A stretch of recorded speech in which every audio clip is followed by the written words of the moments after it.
I'm Stephen A. Good afternoon, everybody. Welcome to the latest edition of the Stephen A. Smith Show, coming at you as I love to do. Every weekday over the airwaves of ESPN Radio. That's 98.7 FM in New York City. That's 710 ESPN LA. And, of course, nationwide over the airwaves of ESPN Radio. Sirius XM style, Channel 80. Number to call up, as always, is 866-729-ESPN. That's 866-729-3776. Lots of stuff to get into today. More Kaepernick. Got a different angle that I need to bring to y'all attention that hasn't been broached enough. I'll definitely talk about that. Some NFL items on the docket to touch on, without question, no doubt about that. But you know what's on my mind right now? There's a list that's out. And if you go to theundefeated.com,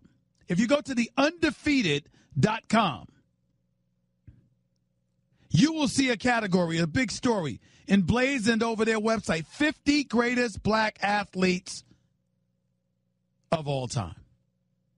And everybody's got their particular order, and everybody's got their own thoughts, and everybody's got stuff that's going on, and we understand that.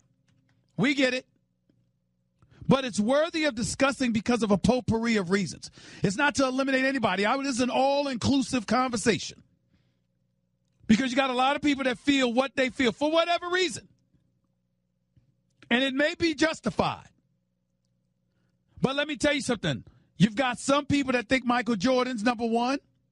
You've got a lot of others who think Muhammad Ali is number one. You've got, inexplicably, because I can't understand it, Serena Williams outside of the top five.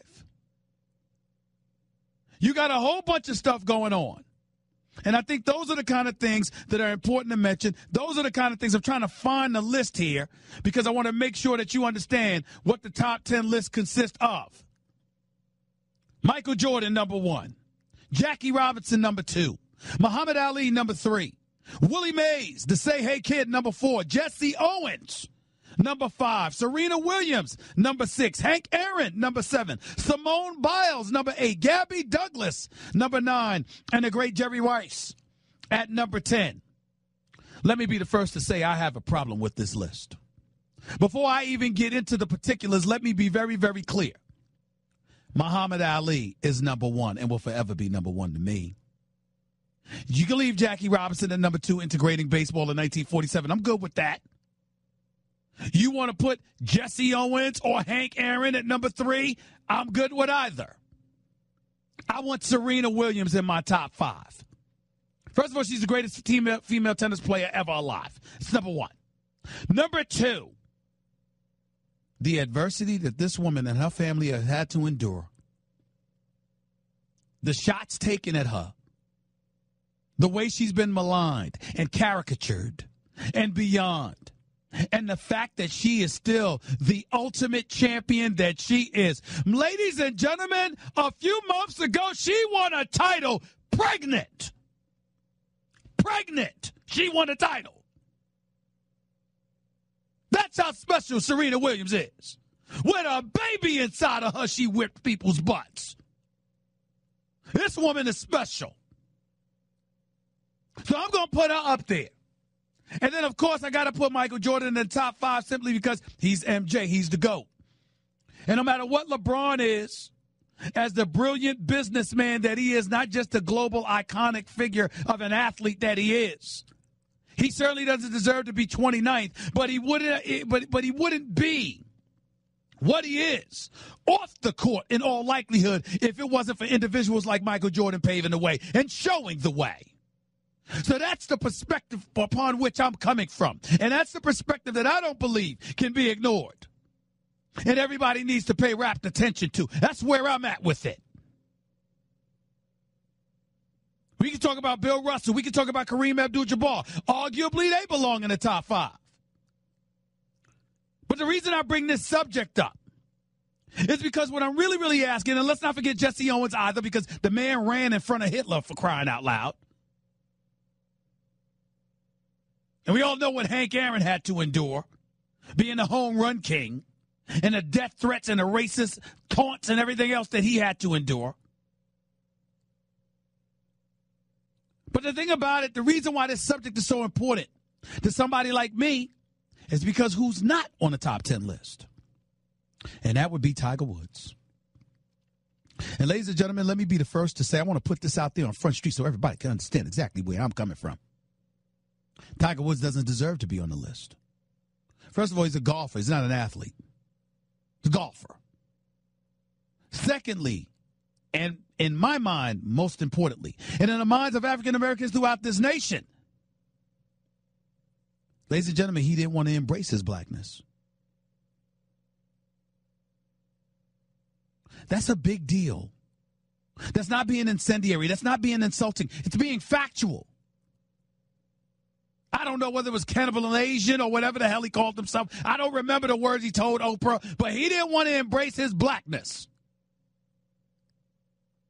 I'm not denigrating the man. I'm not insulting the man. I respectfully disagree with him. But let me tell you why. It's incredibly important that he be left off this top 10 list. You know why it's so important? Because, ladies and gentlemen, if this nation has not taught us anything else, it has taught us that the more you're unwilling to identify yourself with your own ethnicity, particularly when you are black, the road to prosperity has been made easier for you. Ali didn't do that. Jackie Robinson didn't do that. Hank Aaron didn't do that. Jesse Owens didn't do that. Serena Williams hasn't done that. But Tiger Woods did.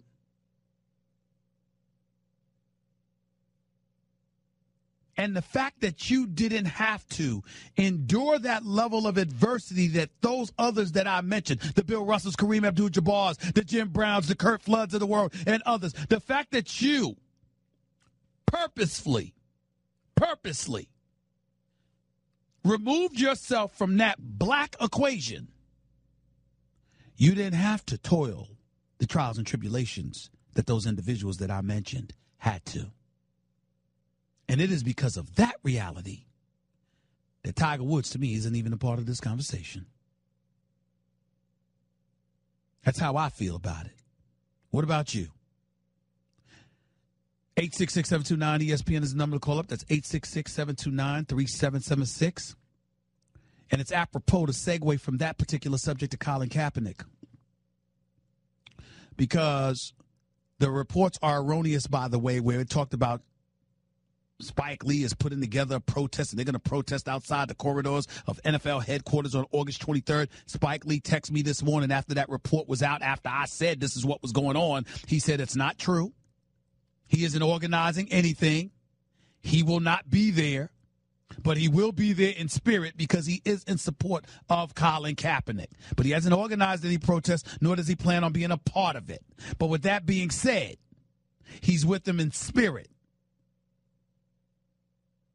Colin Kaepernick, in a lot of people's eyes, is one of those athletes that I mentioned, not necessarily his greatness, but the fact that he's willing to take on a challenge. He's willing to sacrifice, et cetera, et cetera. I got news for you, ladies and gentlemen. I've spoken to a few other black people who don't feel that way about Colin Kaepernick. Notice I said black folks because we can't put everything on the white folks. Can't do it. It's not fair. Can't put it on Latinos. Can't put it on anybody else who don't happen to be black, but may respectfully disagree with Colin Kaepernick's position.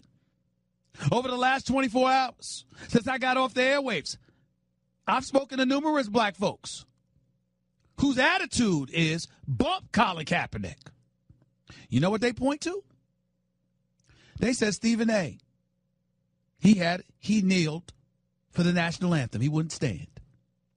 Others joined in, like Brandon Marshall for the Denver Broncos, along with a few Miami Dolphins and others. They said they cost themselves endorsements, 6, if not 7 figures in certain respects, because of the stance that they took. What does Colin Kaepernick do? Doesn't have a plan. On top of it all, he chose to opt out of his contract with the San Francisco 49ers. He didn't have to be without a job right now. I had one guy that just got off the phone with me an hour ago and said, wait a minute. Colin Kaepernick quit on the San Francisco 49ers. Do you have any idea, Stephen A., how much heat Colin Kaepernick took, or how much heat, rather, the 49ers took Because when Colin Kaepernick took the position that he took, they supported him as an organization. What did he do? Restructure his deal so he'd have the license to opt out of his contract at the end of the 2016 season and leave them high and dry after they support him and took heat from other owners and teams in the league. Stephen A., why are you feeling sympathetic towards Colin Kaepernick? Who the hell is he? That's what they said. And you know something? I usually have answers. I didn't have an answer to that one. He opted out of his deal. He could have made at least $12 million this year. He elected to pass and put himself on a free agent market. So if you are an owner and you're looking at the position that Colin Kaepernick took and you already had a problem with the San Francisco 49ers for supporting him, but then you turn around and watch Colin Kaepernick essentially quit on the same organization who stood up and supported him, why should you feel compelled to support him? I have an answer to that question. But it doesn't mean that the question itself is not legitimate. There is a legitimate question there in regards to Colin Kaepernick. Because before all of this went haywire, he was employed and essentially quit on the San Francisco 49ers. He didn't have to be without a job right now. He actually chose to do that. And in light of that reality, how should we really feel about Colin Kaepernick at this moment in time? Not because of kneeling for the national anthem. The totality. Kneeling, ultimately agreeing that he'll stand, changing his positions, opting out of his contract. How sympathetic of a figure should he truly be? 866-729-ESPN is the number to call up. That's 866-729-3776. You're listening live to the Stephen A. Smith Show on ESPN Radio. Okay, keep your eyes closed. Okay. I want to show you my first ever painting. All right. Okay. Open your eyes. Oh, that's a lot of colors and shades. So be honest. What do you think? Well, I like how if you switch to Geico, you could save hundreds of dollars on car insurance. Oh, yeah, that's true. Yeah. Here, why don't I hold your paintbrush while you call them? Geico, because saving 15% or more on car insurance is always a great answer. You're listening to the Stephen A. Smith Show podcast. Hey, America, listen up. I know a lot of you have already gotten a Zebra and are getting happy Z's as a result. You're welcome. As for the rest of you, what's the holdup? There's too many of you snoring and being a nuisance to everybody around you. I need you to stop procrastinating and deal with this now and go out there and get a Zebra. Why do I know there are millions still snoring? Because I used to be one of you, that's why. You know I always keep it real with you. I always keep it real with my listeners. I'm telling you, I am a snorer. There is no doubt about that. But I've gotten better, and it's by using the Zebra. Zebra gets reports every time I talk about their product on my radio show. They know you went to their website, Zebra.com. They know you clicked through all the 5-star testimonials and watched the video proving it works. They also know that you actually went through the process of putting a Zebra in your shopping cart. Now finish the process and get a Zebra already, please. Listen, people, your snoring is not going to stop until you get a Zebra. I don't care what it costs. Sleep is priceless.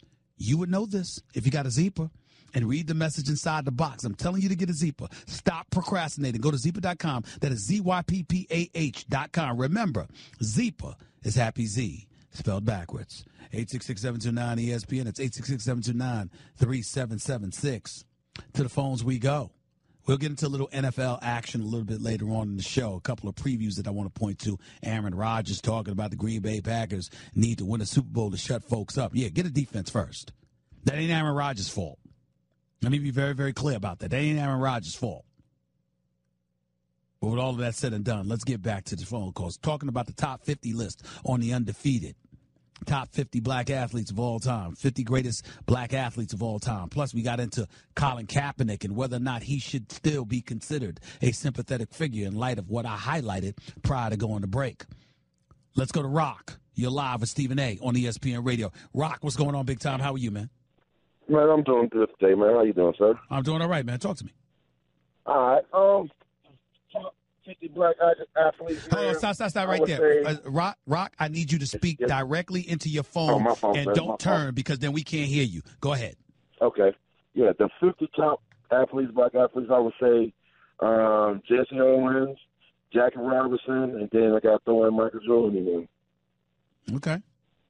Well, I'm not gonna sleep with you. I mean, give me 5. You gave me 3. Give me 5.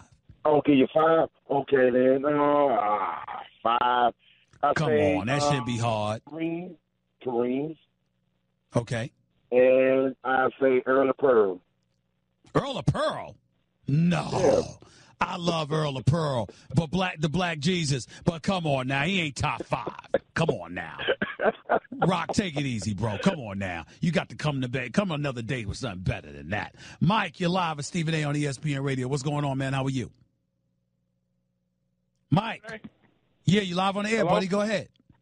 Yeah, you hit it right on the head. You saying I'm one of them black people who don't agree with Colin Kaepernick because of what he did with the 49ers. I think that's what hurt him. He quit on the 49ers. They didn't get rid of him. Yeah. You think that's the problem? I think that's the problem. Well, I think if you're an owner and you already were upset with the 49ers and the fact that they supported you, how do you then turn around and quit on them? Yeah, because they supported him while all that's going on. They still were supporting him. Yeah. They didn't say nothing about getting rid of him or nothing. And he opted out of his deal. God, yep. That's it right there. I think all them owners got together and like, dang, he did it to us. He did it to them. Why? He might do it to us. But Good point, Mike. I wish they go ahead and get all. Yeah, I wish they go ahead and get it all over with. Because I was thinking about that. Listen. The fact that stop, Mike. Here's the facts. This will all be all over with once the season starts. It's real easy to talk about this when ain't no games being played. Once the games start, trust me, you're gonna be thinking about the games a hell of a lot more than you think about Colin Kaepernick. Whether he's playing in the NFL or not, you can book it. Appreciate the call. Jordan, you're live at Stephen A. on ESPN Radio. Good afternoon. How are you? I'm doing well, Stephen A. How you doing? Talk to me, bro. How are you, man? So I'm good, man. But, you kind of hurt my feelings with the golf statement. Here's why. Here's why I think Tiger Woods needs to be in that top 10. If you look at the sport of golf, there's no other sport out there that is not there's no team in golf, right? If you have one bad hole, one bad shot in golf, you completely ruin the tournament for yourself. Whoa. Boxing, tennis, you're on your own. Okay, tennis, agree. But now, boxing, boxing, correct. But now, again, on the sport of golf, historically, that's been a white-dominated sport. Am I right or am I wrong? Yes. Okay. Now, with that being said, who came in there and broke the barrier for African Americans? Let me ask you a question. Please. Give me another black dude other than Tiger.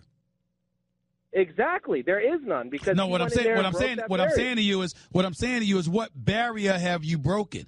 Who's to say that the barrier still isn't there? He might have broke through for himself.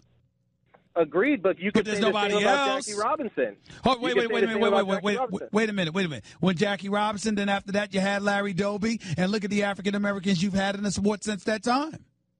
Agreed. There's African Americans currently in the PGA Tour. My point is, I don't know him. I'll when be he the came first to into admit that, it. I don't know any the of last them. thing too, Stephen A. He's half Asian as well. I mean, the guy's in a tough spot if you want to look at it from that standpoint. I disagree with golf's you. One of the biggest sports in Asia. I disagree with you. I disagree, Jordan. You talking? You ain't listening. Don't tell me. Don't tell me that you in a tough spot because you want to. That people are asking you to identify with your blackness. That's not a tough spot. That's reality. Nobody asked him to ostracize. Hold on. I told you to listen. Nobody asked him to distance himself from his Asian heritage as it pertains to his mom. Nobody did that. But you feel the need to go out and disassociate yourself from your own race of people. We live in a country, where constitutionally we were called what was it? 3/5 of a man. Guess what? Because listen, you weren't even considered a full-fledged man, a full-fledged person. And if a scintilla of your skin was black, you was labeled black. But suddenly you're going to sit up here and be the greatest golfer in the world and don't want to associate yourself with your clear, flagrant, apparent blackness? And you don't think that should factor into the equation when we're talking about the 50 greatest athletes, when you consider the level of adversity others went through? So a Tiger Woods could have the chance to break the barriers of golf? If Muhammad Ali, the Kurt Floods, the Bill Russells, the Kareem Abdul-Jabbars, the Jim Browns, the Jackie Robinsons, the Larry Dobies of the world, and others, if they didn't fight the fight that they fought, would golf have ever embraced Tiger Woods?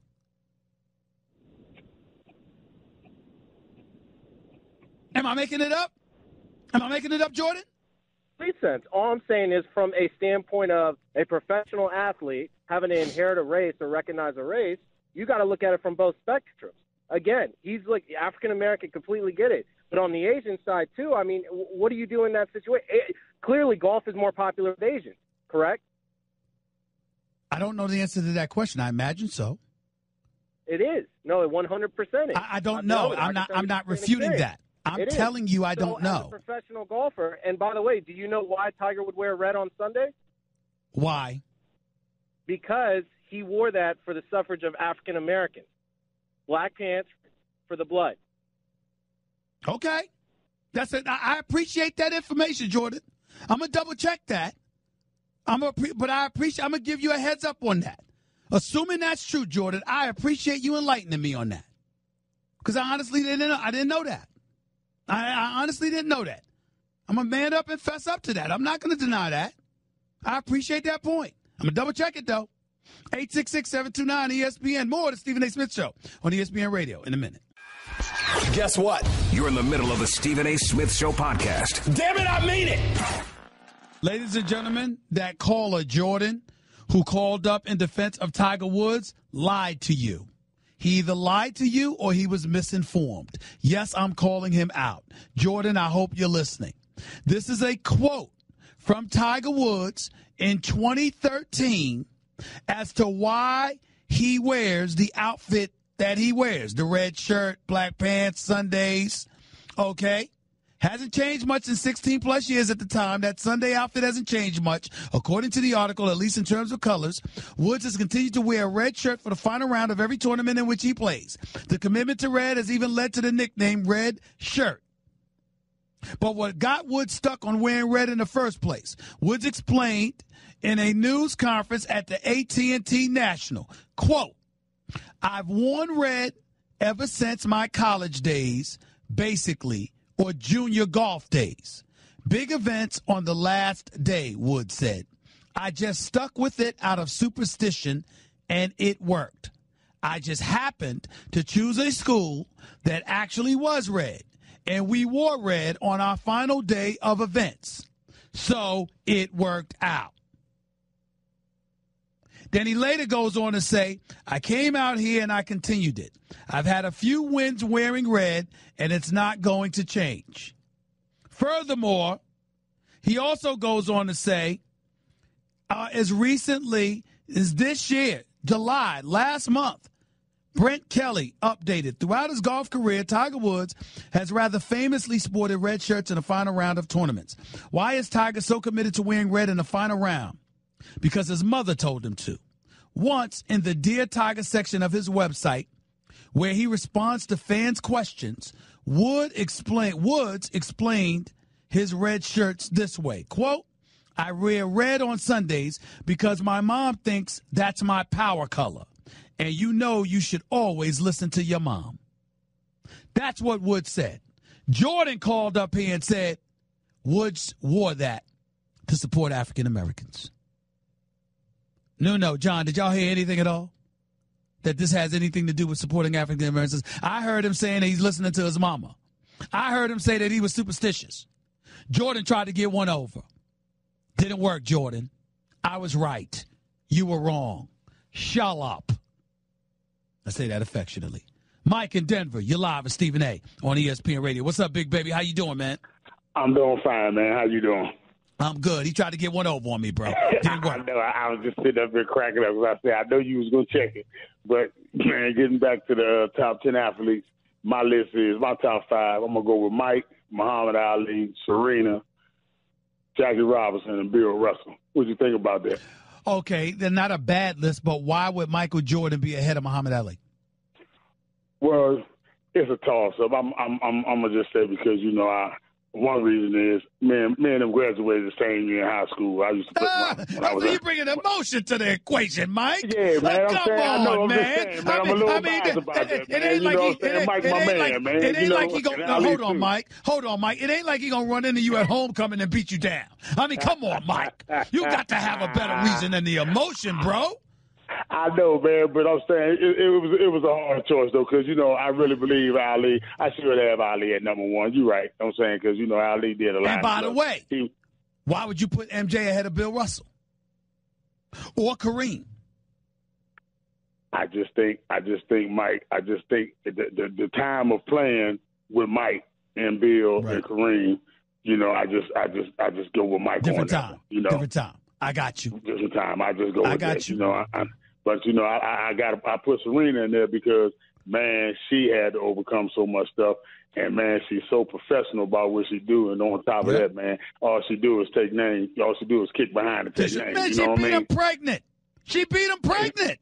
Exactly. I just found that out the other day, too. I was going to say that. I just found that out the other day. Now, if you out there like that and taking care of business, man, then, you got to tip your head off to her, man.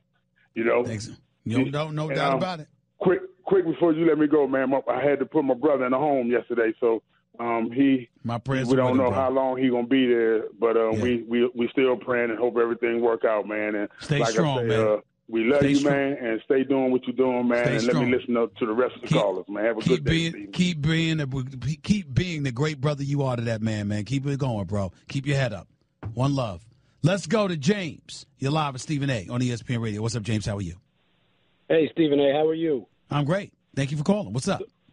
Good. So, you say athlete. I understand a lot of these people on this list have significance in their sports, but I'm not hearing any names like Jim Brown, Bo Jackson, Deion Sanders. These guys were pros at more than one sport.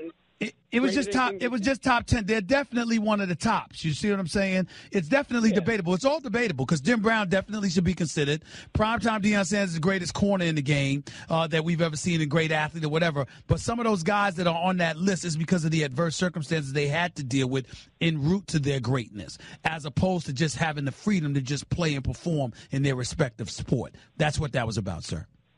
I understand. Just like Jackie Robinson broke the barrier, but yes. I'm a big baseball guy. I think Hank Aaron was a better player than Jackie Robinson. Probably right. I understand what he did. Probably right. Well, you know why, though, right? Because if there was no Jackie Robinson, there would have not been Hank Aaron. Exactly. And if there was no Jordan, no LeBron and everything, I get it. There you go. I'm not going to waste your time. Thanks for taking my call. Thank you. Appreciate the call. Let's go to Nick. You're live with Stephen A. on ESPN Radio. What's going on, Nick the Quick? How you doing, man? How's everything? Hey, Nick, are you there? Yeah, I'm here. You hear me? Go ahead, buddy. How you doing? I'm doing great. How are you? I'm all right. Thank you for calling. What's up? Hey, so I wanted to get your thoughts on the Green Bay Packers and Aaron Rodgers. I feel the exact same way you do about Aaron Rodgers. He's a bad man, bro. He's a bad man. Yeah, he always played well in the playoffs, but they've always come up short because of the defense, and I just wanted to get your thoughts about that. Well, listen, Ted Thompson and Mike McCarthy got to do their jobs. That was a Pop Warner defense they had in the secondary last year. Remember what the Redskins did to them? I think it was on Monday Night Football or something. Remember how they got destroyed by the Redskins when they gave up 42 points? It was a Sunday night, actually, when they gave up 42 points to Kirk Cousins, making them look like the second coming of Joe Montana. And remember how the week before that they had lost to Tennessee by giving up 47 points to Marcus Mariota and those boys? 47 and 42 back-to-back weeks. That's what Green Bay did in the throes of a 4-game losing streak. But somehow, some way, Aaron Rodgers, and by the way, and keep this in mind, Nick, Aaron Rodgers had a down year last year. Remember how people were talking about him? Right. Remember how they were talking about him? Like he was he's faded. He's not himself. He had 40 touchdowns and 7 interceptions. 40 and 7.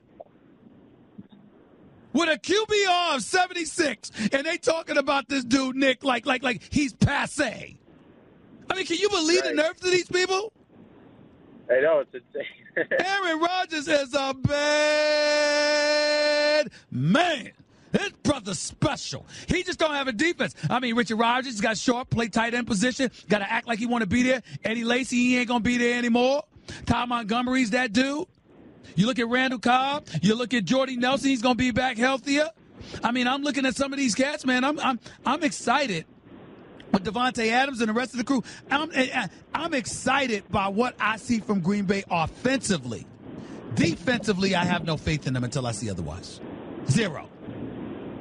And that's the problem. All right?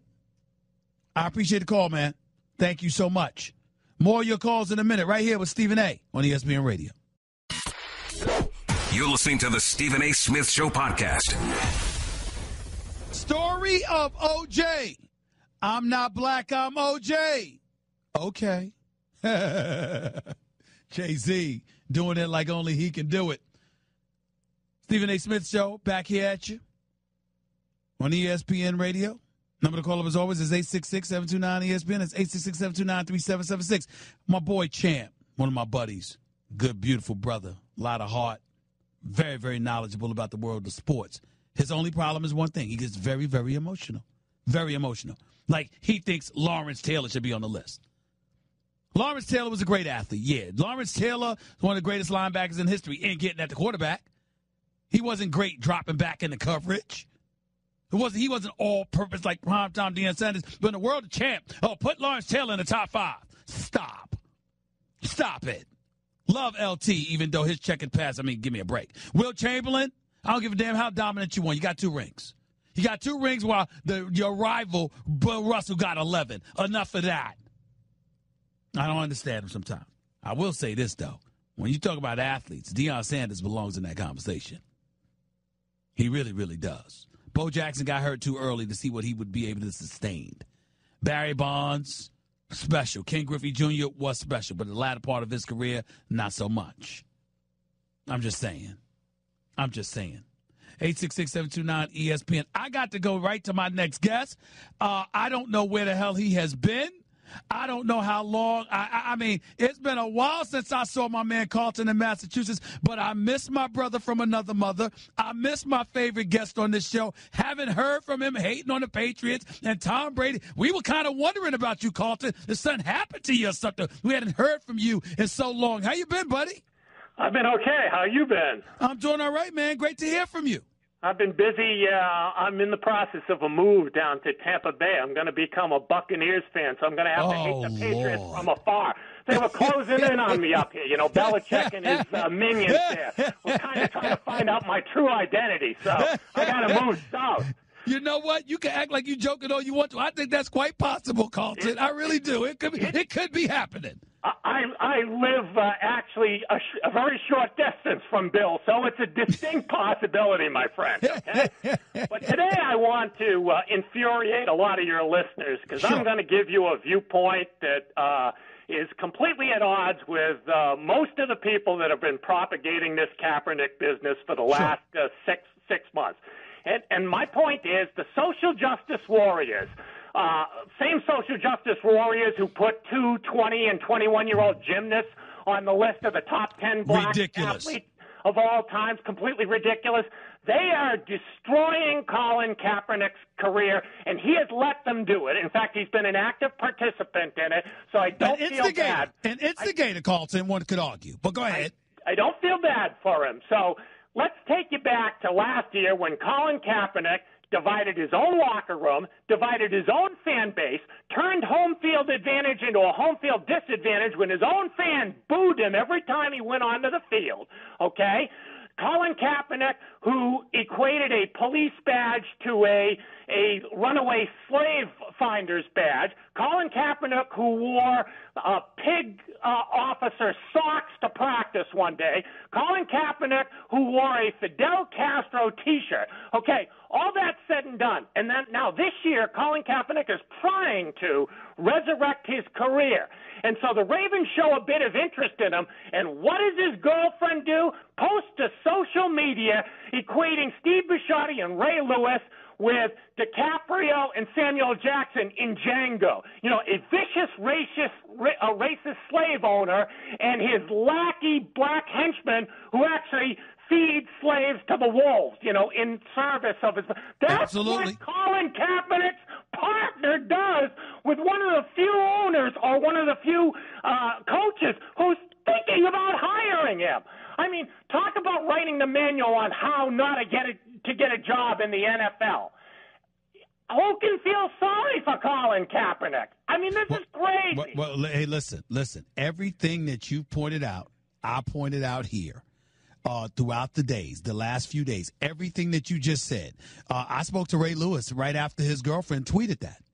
Ray Lewis like, I'm done. Exactly. I'm done. Remember Nico Grimes got Frank Grimes booted out of Miami for, her racist taunts of the ownership in Miami? Colin Kaepernick, I hope he's in love with this woman. They've only been dating about 2 years because she is destroying his career as an NFL quarterback. Yeah, but isn't she the one that initially coaxed him into kneeling for the national anthem, according to the reports? Yes, she did. Oh, Lord. He better be in love. This is a woman who, she's a social justice warrior. She is. Carlton, you got the line of the week. He better be in love. Yeah, because he's going to have if they break up, he's going to have a long time to think about what she helped him do to his NFL career. If I was an NFL GM or an NFL owner right now, there is no way I'm hiring this guy. Well, let me say this to you. I can't disagree with your position. All your points are valid, which are things that I pointed out, which is why I threw the question out there. But it still doesn't negate the fact that there's some blackballing going on. What you're explaining is its justification. What I'm saying is its existence, whereas you got John Harbaugh and Commissioner Goodell and others that are saying, no, that's not the case, when clearly that appears to be the case, Carlton. Well, look at, I got to interrupt because we got to leave in 15 seconds. But DiCaprio was one of the most vicious characters ever in movie history. You're going to compare me to a person like that? Done. No way I'm ever hiring you. Carlton, great hearing from you. Call back in, buddy. Don't be a stranger like that again, all right, my man? You take it easy. Hour number 2 up next with Stephen A. We'll continue on Kaepernick. We'll continue on the undefeated top 50 black athletes list of all time. Plus, we'll get into some more NFL action. Stick around. Don't touch that dial. That's just a sample of what you'll hear on the Stephen A. Smith Show. Weekdays at 1 p.m. Eastern on Sirius XM Channel 80 and the ESPN app.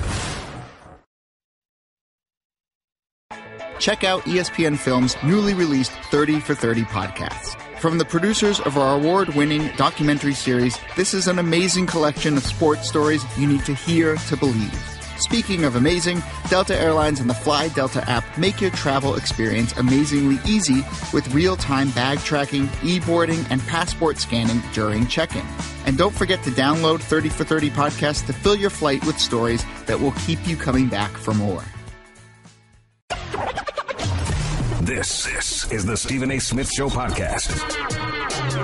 I'm Stephen A. On number 2 of the Stephen A. Smith Show here with you for the next hour or so over the airwaves of ESPN Radio, Sirius XM, Channel 80. Number to call up as always is 866-729-ESPN. That's 866-729-3776. Just wanted to take another moment to give some props to the Los Angeles Dodgers. It's something special, man. I mean, 79-32 translates to about 115-win season. Destroyed the Mets over this past weekend in New York.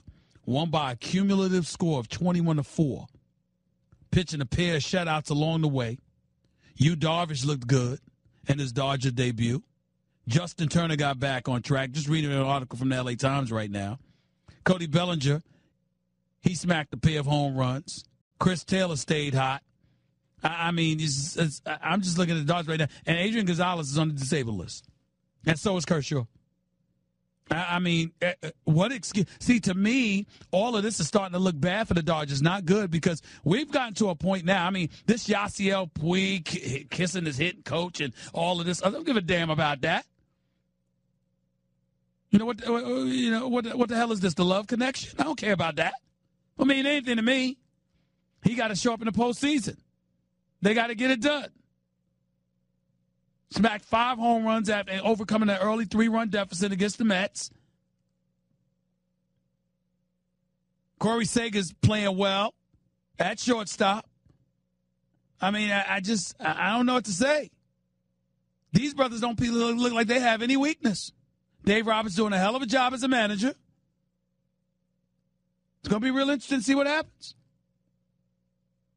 I would love it for them to be the Dodgers versus the Yankees. But the Cubs versus the Yankees would be good too. But, Dodgers should get in the way of that. And damn sure shouldn't let the Nationals get in the way of it either. By the way, on another note, Los Angeles Rams defensive lineman Aaron Donald not expected to end holdout despite deadline. Losing about $40,000 a day, ladies and gentlemen. I don't blame him. Why go out there and risk your health and the tens of millions of dollars that you deserve because the Rams want you to come out and risk everything? You know, they want you to honor your 2-year deal. They don't honor deals. NFL teams don't honor deals. I am in total support of players who find themselves in a position where they can cash in and do everything they can to take advantage of that opportunity. There's nothing wrong with that. There's nothing wrong with that. I wholeheartedly support them. Wholeheartedly. NFL teams assign you the contracts, come to you, ask you to take pay cuts, restructure your deals, cut or waive you. How come the players can't take advantage of the opportunities when they have leverage? I am in complete and total support of Aaron Donald, especially when you consider everybody from Fletcher Cox to J.J. Watt to Von Miller and everybody else and the money that's being doled out there. He's got to get his. I 1,000% support Aaron Donald. 1,000%.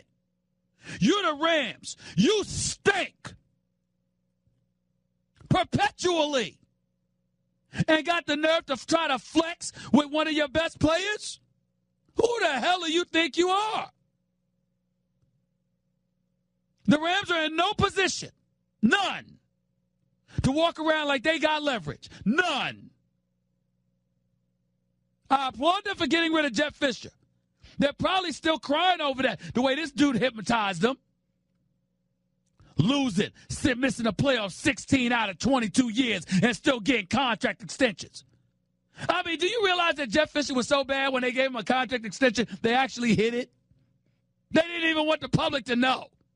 He didn't want the public to know. Probably. That's how much Jeff Fisher and the Rams stunk. And you got a stud like Aaron Donald, and you're going to hold out on him? You're going to choose him to flex your muscle? When his brother is easily worth over $50 million in guarantees? Now, y'all smoking something. Give Aaron Donald his damn money. He deserves it. Give him his money. L.A., stand up. Because, I mean, the Rams are damn near irrelevant right now. Imagine what they're going to be if they don't have him. That's not what we can say about the Chargers, though.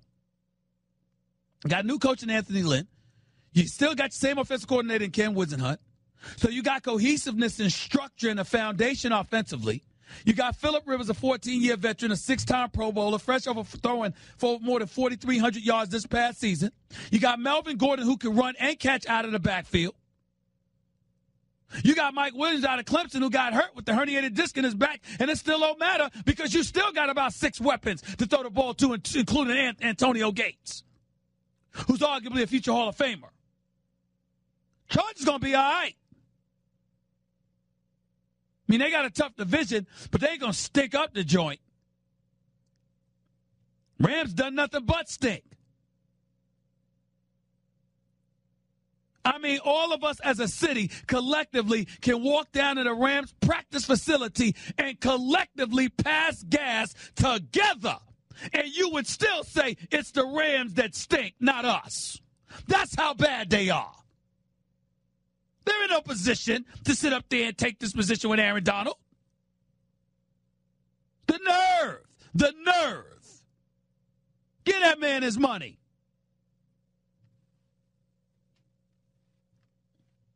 Always choosing the wrong people to flex your muscles. We've got a lot of damn nerves. The hell you think you are? You lucky if anybody come watch you at this damn stadium. By the way, I think the Rams are wise because they're playing at like some 27,000-seat stadium. I mean, the Chargers, I'm sorry. I think that's very smart. You want to ingratiate yourself into the L.A. community from San Diego before you ask 70 or 80,000 people to come see you. I think you got a good shot to get 27,000 people to fill a stadium on a Sunday. I really think that's possible. Barring ridiculous traffic, of course. 866-729-ESPN is the number to call up. This 866-729-3776. Back with more of your phone calls because there's a lot of stuff to get to. You know I want to do that. Have to do that because there are a few things on my mind. And I just want to let y'all know what it is. But I just had to get that off my chest about these damn Rams. They get on my nerves. This is Stephen A. Smith. You're listening to the Stephen A. Smith Show. By the way, when it comes to our cars, one thing is almost certain. Something at some time is going to break down. And if your vehicle warranty is expired, one big repair can actually break your bank. Now, we all know there are auto protection plans out there, but only one stands alone, y'all, and that's Toco Warranty. With Toco, you don't pay upfront fees for service you may never use. Toco makes protecting your car easy with their pay-as-you-go plan. Just pay a small amount each month and keep the protection for as long as you like. With Toco, there is no long-term contract, no upfront fees, and you can cancel at any time. So listen up, get peace of mind, knowing you're protected with the coverage plans on the engine, the electrical, the transmission, the cooling system, drive axle, and more. Plus, enjoy the benefits of roadside assistance and paid rental car fees. Toco's special concierge service guides you through the entire process, from sales to claims to customer service, all under one roof. So don't risk being grounded by auto repairs you can't afford. See if you qualify for Toco at 800-211-2884. That's 800-211-2884. That's 800-211-2884. You are listening live to the Stephen A. Smith Show, ESPN Radio. You're listening to Love Advice with Leanne. Caller, you're on the air. Hi, Leanne. Longtime listener, first-time caller. Why, in your professional opinion, do you never take my calls off the air? Is this Carl? Yep, it's Carl. I mean, we had a few dates. Everything was great. I thought, Well, you know, when you switch to Geico, you could save a lot of money on car insurance. Okay, awesome. You should call them. I will. Geico, because saving 15% or more on car insurance is always a great answer. You're listening to the Stephen A. Smith Show podcast. Back to the phones we go. Back here on the Stephen A. Smith Show, ESPN Radio. That's 710 ESPN LA, 98.7 FM, New York City, and, of course, nationwide over the airwaves of ESPN Radio, Sirius XM style, channel 80, 866-729-ESPN is always the number to call up. That's 866-729-3776. Back to the phones we go. Let's go to Jeremy in Staten Island. You're live with Stephen A. How you doing, Jeremy? How's everything going? Good. How's it going, man? Talk to me, bro. What's up? All right. So the guy before went a top 5 with MJ at the top. I agree with that, but I had a few changes to make to that list. Go ahead. Instead, I got MJ, Muhammad Ali, Jesse Owens, Jackie Robinson, Bill Russell. Give me that order again, please. Michael Jordan, Muhammad Ali, Jesse Owens, Jackie Robinson, and then Bill Russell. All right. 2 to 5. Muhammad Ali, Jesse Owens, Jackie Robinson, and who was the fifth? Bill Russell. Bill Russell. All of them have obviously a very, very different social history coupled with their athletics than that of Michael Jordan. So why do you have Michael Jordan number 1 followed by those specific 4? Because he may not have broke the barrier of playing the game, but as far as athletes being able to brand themselves, he is the person who created that by far. There's no athlete before him who gave athletes the freedom to make their career, which a lot of them are not that long, into something that they could prosper off for the rest of their life. You're talking about Michael Jordan? Yes. Okay. Hey, man, I don't have a problem with that list. That's a damn good one. It's a damn good one, Jeremy. Kudos to you, man. Thank you. Thank you. All right, buddy. Take it easy. John. You're live with Stephen A. on ESPN Radio. Good afternoon, sir. Thank you for calling the show. How are you? How's it going, Stephen A? All right. Speak up so my listeners can hear you, buddy. Can you hear me better? Yes, sir. Go ahead. No, I just wanted to inform you the first African-American golfer was Charles Sifford, born in the 20s, played through the 60s and the 70s. But No, I other knew than that. Okay. Oh, you knew that? Yeah. I mean, it's something I've reported on in the past, but go ahead. All right. No, like I was saying Tiger Woods. I was dead wrong. No, you got me a little tuned up with that golfers not being athletes. I want you to dive into that phone book and call up Michael Irving, Steph Curry, Iguodala. I have. No. But you have to remember, they have profound respect for all of those golfers because it takes a special skill, and there's no way you can diminish that. You know, so it's there's nobody. You're not trying to disrespect golfers by saying. You remember that time, John Kruk? Remember John Kruk? You used to play for the Philadelphia Phillies and was he was a broadcaster for ESPN. Remember him? Oh yeah, I know. John Kruk. Remember that time he said, "I'm not an athlete. I'm a baseball player." All right, I see where you're going. Because he's like I have a special skill. But look at me, this pot belly. I like to drink some beer. I ain't trying to run 20 miles. I ain't trying to do all that. I can just swing that bat and I can play this game. And I'm saying to you, with golfers, you can play that game. But you don't have to be an athlete to play golf. You hurt me with that one, man. Still isn't it true? You hurt me with that one. But isn't it true? I know it hurt your feelings, but is it not true? I can't agree with you. I'm sorry, but I respect. Hold on. You don't believe that you don't have to be an athlete to play golf? You need a certain level of athleticism. How is it that dudes in their 60s go out on a senior tour swinging the golf club? Oh, but that's a senior tour. They're not playing the top. But what I'm saying to you is this: you don't see basketball folks doing that, football players doing that. Basketball court doesn't mean you can make it in the NBA. No, I'm not talking about making it anywhere. I'm not talking about your level of skill. I'm saying the athleticism and the physical gifts that are required to play those sports doesn't necessarily exist in golf. I'm inclined to disagree, man. Okay. I'm inclined to disagree. Okay, you're inclined, but you ain't doing it vociferously enough because you know better. They're not athletes. They're great golfers. They're skilled individuals, but they're not athletes. Stephen A., I don't think you could be beaten in a debate, man. I don't think you can. I don't think so either. I'm pretty much the man, but I appreciate you acknowledging that, and I got love for you for it, my brother. Thank you so much, man. Take it easy. Vertus, you're live with Stephen A. Talk to me, man. What's up? What's going on, Doc? Talk to me, man. Hey, I want to break something down to you because you seen that you can't get this Jerry Jones love for Tony Romo aspect. So I'm gonna break it down to you why he got so much love for Jerry. Okay. Go ahead. After Troy Aikman left, who were the quarterbacks after Troy Aikman? Oh, but was it Quincy Carter? Was it him? I'm trying to remember. I think it was Quincy Carter. I think it was.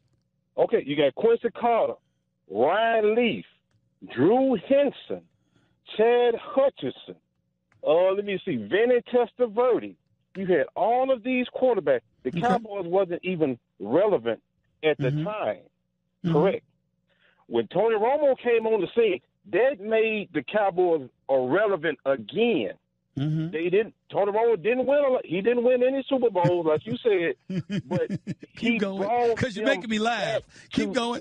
But he brought them back to relevancy. Oh, okay. Yeah, and think about this. Relevancy. Stop. I got a few questions for you, and don't you dare wiggle out of this. You answer my damn questions. Do you understand me? Don't wiggle out of this. All right, I need quick answers because I got a bunch of questions. Okay? Okay. You a Cowboys fan? All my life. How many Super Bowls you win? 5. What do you define as relevance? What you mean relevant? What do you define as relevance? At one point, when Troy Aikman, you're dancing, Vertus. You're dancing. The Dallas Cowboys wasn't even on TV. They wasn't even showing the Dallas Cowboys games on TV. I know because I was going somewhere else watching them. They wasn't even relevant. All right. Stop right there. How old are you? I'm 47. You're 47. I'm 49. You're 47, right? That means we grew up in the same generation, bro. When we grew up, what were the Cowboys doing? Winning. Winning what? Super Bowls. What Tony Romo do? Wait a minute. Come on, Vertus. Give it to me, Vertus. Give it to me. This is the part. But this is the thing. Tony Romo did the best he could with what he had. You talk about Aaron Rodgers. Can I ask you a question? Wait a minute. You say Aaron, he never had a defense. Tony Romo never had a defense. This is my point. If Tony Romo gets you a 21-point lead in the fourth quarter and the defense gives it up, is that his fault? Stop right there. Stop right there. Stop.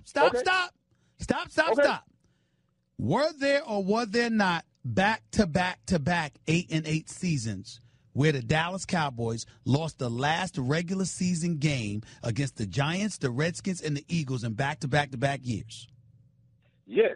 But guess was what? there not a 6-10 season? No. I still got questions. I know Tony Romo didn't play. He only played in 2 of the 3. He didn't play in all 3. I know that. But was there not a 6-10 season before that? Was there not a playoff game where Tony Romo bobbled the snap when Bill Parcells was the coach? Was there not games where Tony Romo threw interceptions that blew it for them? I know he's a gunslinger. I know he could ball. I know he made great plays too. But were there not moments where Tony Romo was the reason that the Dallas Cowboys lost? Yes or no? No. You know why? Because the reason why Tony Romo made mistakes, because he got them to lead. The defense gave it up. He was trying to make up for the defense. See, y'all don't want to talk about that part. Wow. Wait a minute. I'm not denying that. I'm not denying that, Vertus, because you're jumping off the rails. You're jumping off the rails. I know that. I understand that he's had his great moments. I'm talking about the ones that weren't, because we can't say that about Roger Staubach. We can't say that about Troy Aikman. We couldn't even say that about Danny White. You got a guy that you're raving about that was a full-time starter for 9 years, and in 9 years, 4 times he made the playoffs. And in those 4 years, he won 2 playoff games. You got to win at least 3 1 year in order to win a Super Bowl. This dude won a grand total of 2 playoff games in 9 years. Are you really, really sure that you want to sit up here and justify this love fest and love affair that Jerry Jones has with Tony Romo? Because if you do, you are doing a disservice to the Troy Aikmans of the world, the Roger Staubachs of the world, and others. You do understand that?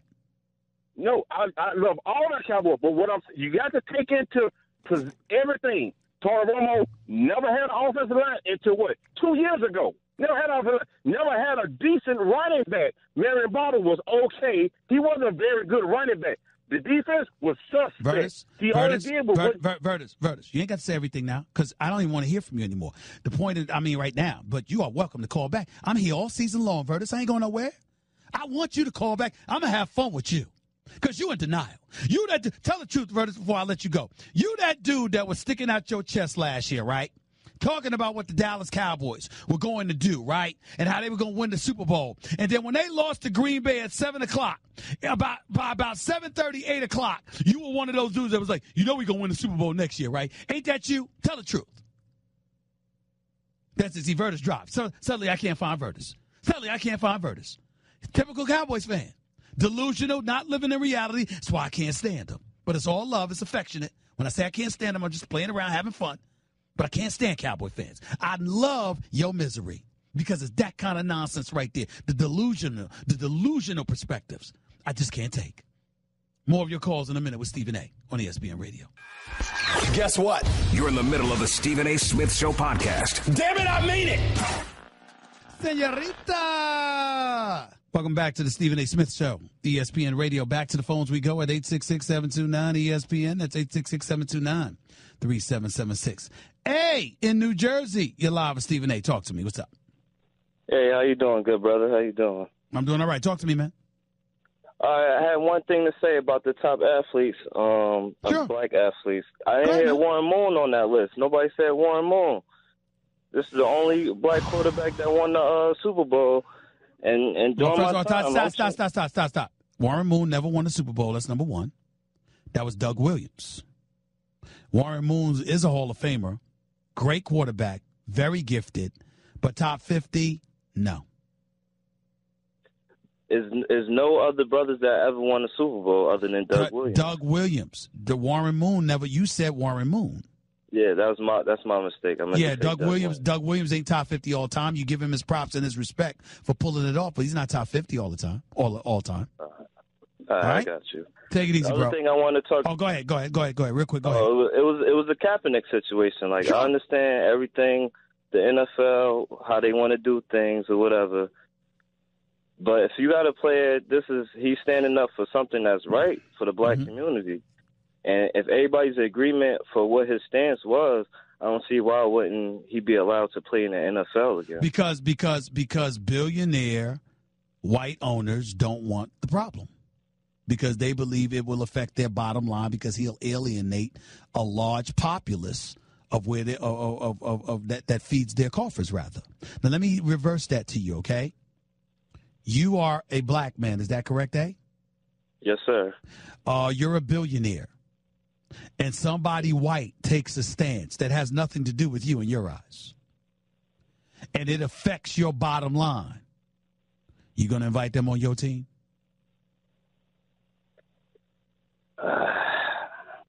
See, what I'm trying to say to you is that you ain't wrong for the sensitivity that you have. It just means that you're a good-hearted brother with a good soul, and you're thinking about what's right and righteous.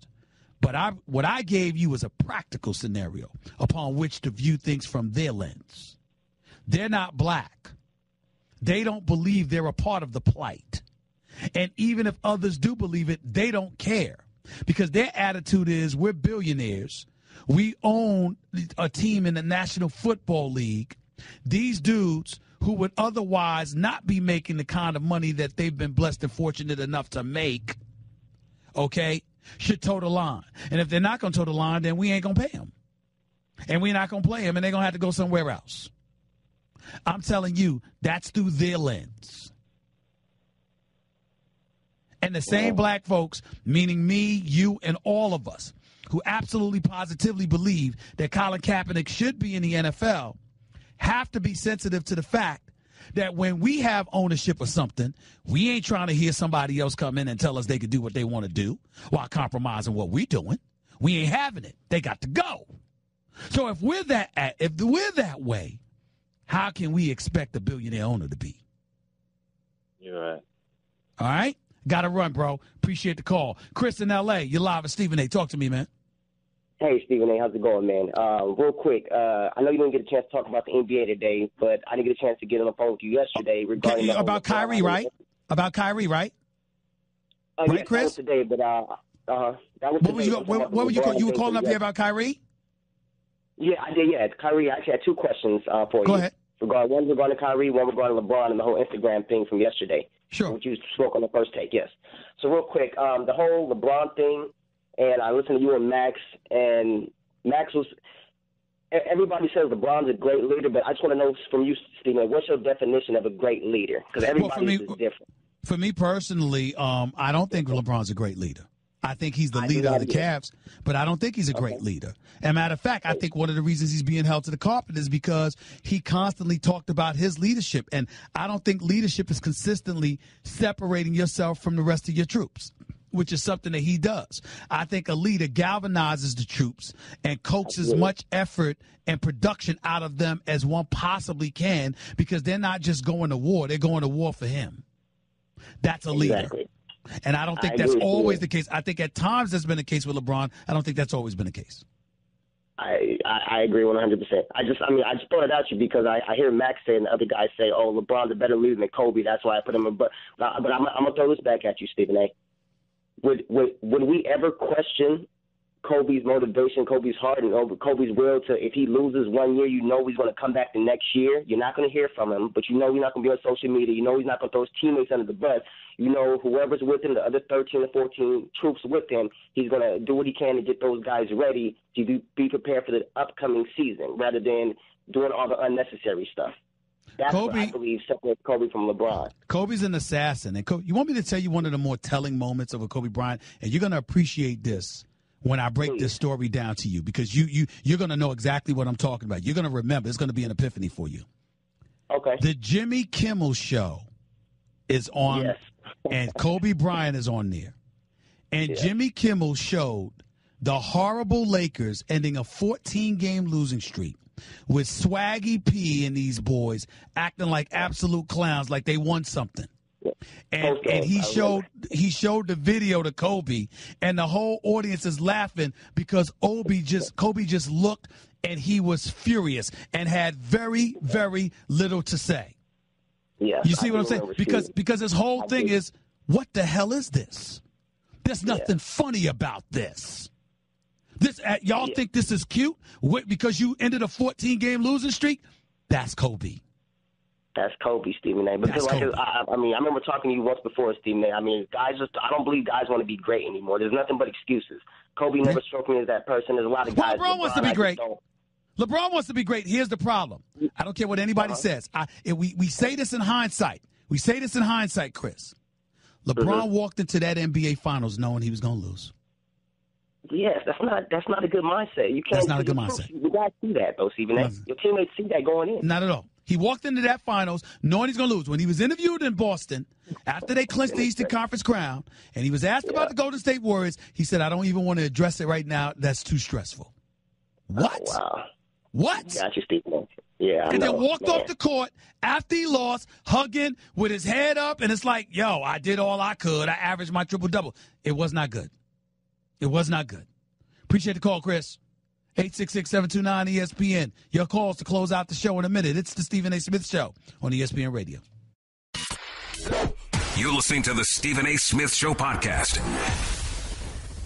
To the phones we go before we get on out of here for the day. Stephen A. Smith Show, ESPN Radio. Let's go back to the phones. That undefeated list, theundefeated.com. Website sponsored by ESPN, focusing on African Americans, African American history. Top 50 black athletes of all time. Check out the list on the Undefeated right now. Big Pete, you're live with Stephen A. Talk to me, man. Hey, how you doing, Stephen A., man? I love your show, man. Thank you, bro. Go ahead. They supposed to have on that top 5, they supposed to have Magic Johnson at number 4, Doug Williams at number 5 for what he went through when he played for the Tampa Bay Buccaneers.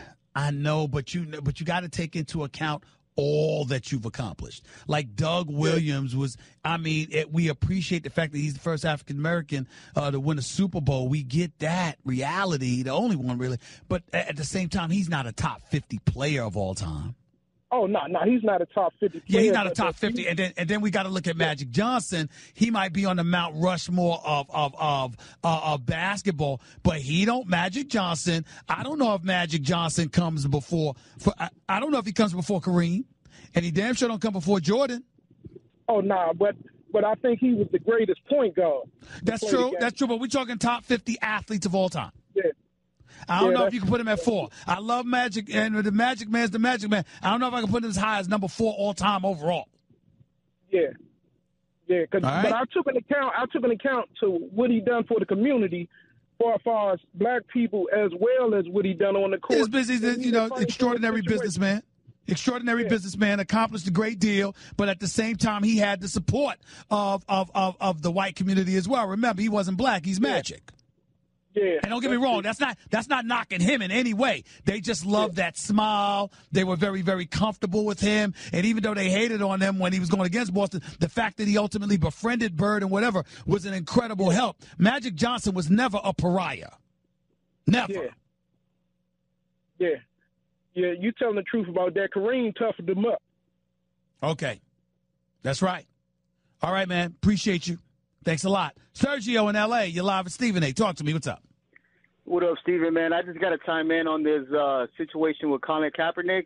I'm from Los Angeles, and I'm a diehard Miami Dolphins fan, man. And I know we have a big fan base out here, and a lot of us are disappointed with this Jay Cutler signing. I understand the relationship with Adam Gase, but when you compare the style of play with Tannehill, Colin Kaepernick is a better athlete, and he's a lot more similar to it. Stop right there. Don't even talk about the football. This is not about football. This is about the fact, listen, the one place that I do not have a problem with Colin Kaepernick not landing is Miami. Because when you wore that Fidel Castro T-shirt and you got 34% of the populace being Cuban, they don't care about that kneeling for the national anthem. That's not their national anthem. They're from Cuba. He offended those people by supporting somebody they believe to be is their version of Adolf Hitler. That's where your problem lies with Colin Kaepernick, it being in Miami. I mean, I could kind of understand that, but when you're talking about a team that's trying to win right now, you have to go with the best player that can give you the opportunity. My man, are you Cuban? Am I Cuban? Nah, I'm actually Mexican. Okay, Mexican. You can't speak for them, man. If they think that kid Fidel Castro, if they think he's Hitler, right? Then that transcends all that other stuff you're talking about to them. I mean, I can see what That's you're why I talking said about. Miami. That's why I said Miami's the majority- one place. Miami's the one place I'm not going to knock them for doing that. It's the other, like the New York Jets. What excuse do you have when Josh McCown and Christian Hackenberg and Bryce Petty are your quarterbacks? What excuse do you have to not have Colin Kaepernick in there? They don't, and that's why I said I know he's being blackballed. Like, clearly, we all know what's going on, and that's the whole situation. I mean, it's just unfortunate. He's a great athlete. I wish he could have joined our team because I know he would have gave us a better possibility in winning. Yeah, but you got people. You got people saying, "Look, man, the San Francisco 49ers stood up and supported him. He quit on them. Why the hell should another team take him?" That's what they're saying about him, man. Jay Cutler, come on, man, Jay Cutler. No, I'm going to hang up on you. You're not listening to me. You're having your own conversation. I brought up Colin Kaepernick and the 49ers. You bringing me Jay Cutler. I said you got people saying he quit on the 49ers. That's what they're saying.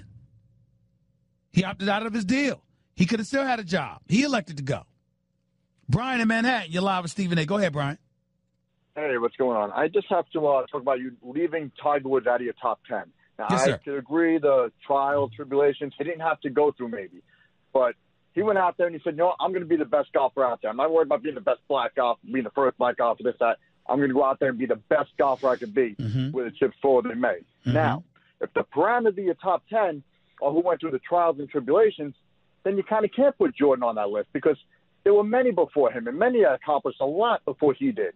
Now, he may have marketed himself great. Whoa. How many dudes are walking around with 6 titles, unblemished in 6 trips to the finals, with 6 NBA Finals MVP, and universally recognized as the best ever? I'm not going to argue with you that he's not the best ever. Best we're ever going to see.